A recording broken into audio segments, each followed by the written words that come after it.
the Lord. Praise to you, Lord Jesus Christ.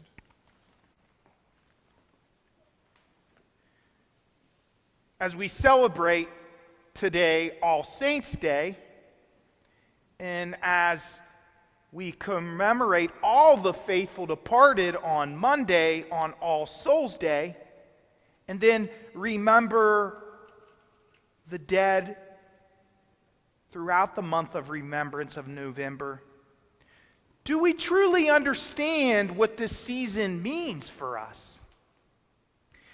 This season is not merely sentimentality, as if we're just offering prayers for the dead. Not that our prayers or memories of those who have went before us is unimportant, but it contains a deeper meaning. It contains the ultimate Christian hope that no matter what pain, suffering, death we go through, because Jesus is risen, life will win out. This season is about a broader vision, the Christian vision of what is known as eschatology. What is eschatology? Webster's dictionary defines it as a branch of theology, study of God, concerned about the final things or God's presence that goes out beyond death, the belief that ultimately no matter what, God will win out.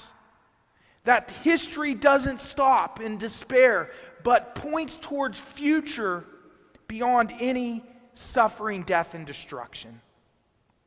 Brothers and sisters, this is really what all our scriptures today are pointing out.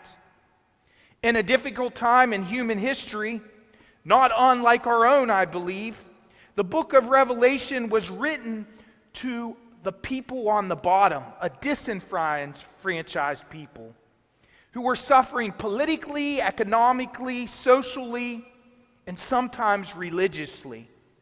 They were under the oppression of the empire. And it was written to remind them that God would ultimately win out in human history. That the forces of the oppression of the empire did not have the last say. And this gave them courage that they could stand against these injustices with the certainty that God would win out because God was on their side. Because human history has an orientation in a direction because Jesus has risen. The Beatitudes we hear today offer the same insight. A disenfranchised people who have been kicked to the curb, who know the pain and brutality of life, and yet a realization that there was something within them, an interior disposition. These Beatitudes were the reign of God within the people, the crowds that gathered. That Jesus recognized these Beatitudes, these reign of God within them, and could empower them, could call it forward as it does for us today. Jesus' message to the crowd today is not a coercive or forceful message like we hear from some charismatic, religious, and political leaders. No. Jesus could look out at the crowd and see that within them they already contained the reign of God and that they were being drawn towards it. And Jesus would call that forth. Jesus could look out at this motley crowd who have been suffered pain and persecution. But almost like a conductor of a symphony, Jesus could call forth the note that the Spirit had placed within them, that reign of God. Whether it was poverty of spirit, the powerlessness, the Spirit would empower. Whether they needed comfort and sorrow, whether it was meekness against the forces of greed, righteousness against the forces of oppression, mercy against the forces of religiosity and hypocrisy, single-heartedness to the mission, peacemaking in the midst of hostility, and nonviolent love and civil disobedience in the midst of hatred, persecution, and insult. You see, the saints throughout human history play one of these notes. Their life and disposition together, the communion of saints, form a symphony, and they each play a different verse.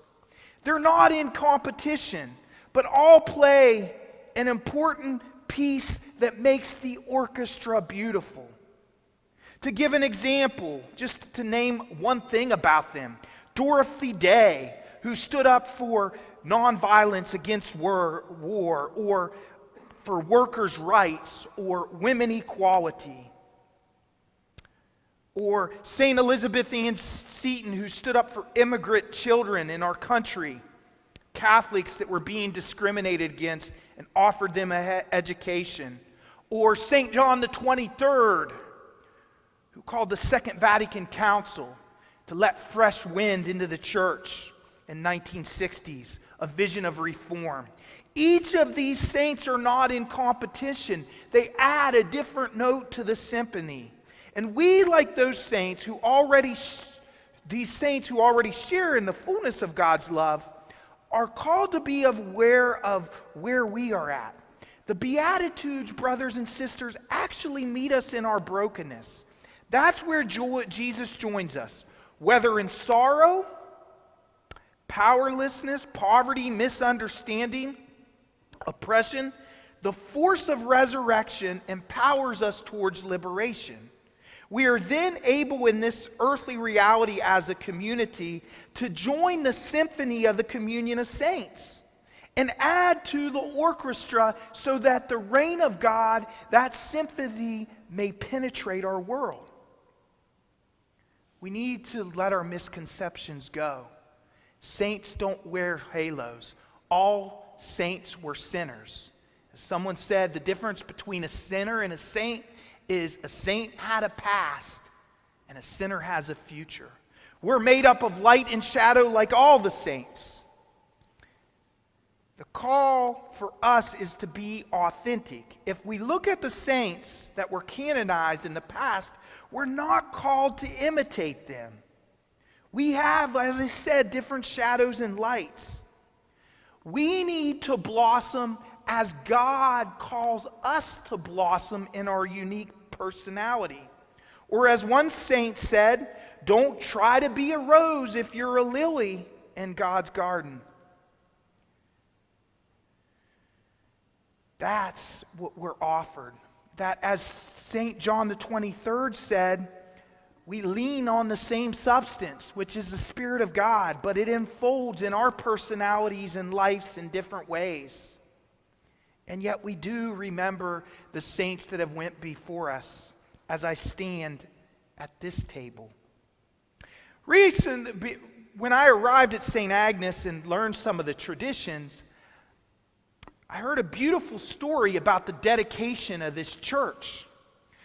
On the ground below this altar, everyone that gathered was given a rock, and they wrote their name on it, and it was placed under this altar. These living stones, the community by baptism, the communion of saints. And some of them have passed. Some of them are in the fullness of God's love. And yet we stand on giants' shoulders, these living stones. And we're connected to them in the fullness of God's love. We can gain strength and courage from them. And we shouldn't forget the saints next door that are, some of them, I'm sure, under this altar. Like I think of my neighbor, Mary Basil, who did small things with great love, invited all the neighbors in, gave them cookies, reached out to the good and bad alike. She was a saint next door, and we've known them in our lives. And that is what this feast is all about. This is a difficult time in our country, in our world. This eschatology, this life beyond death gives us hope that no matter how bad human history gets, that life goes on. And brothers and sisters, if we're honest, much about the mystery of resurrected life and life after death we know little about. and yet the saints, we stand on their shoulders.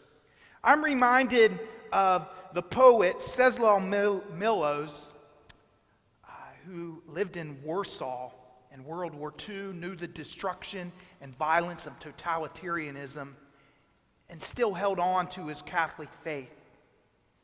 He reminds us that the prophets and saints push our future forward. I'd like to close with a poem by this poet called Meaning.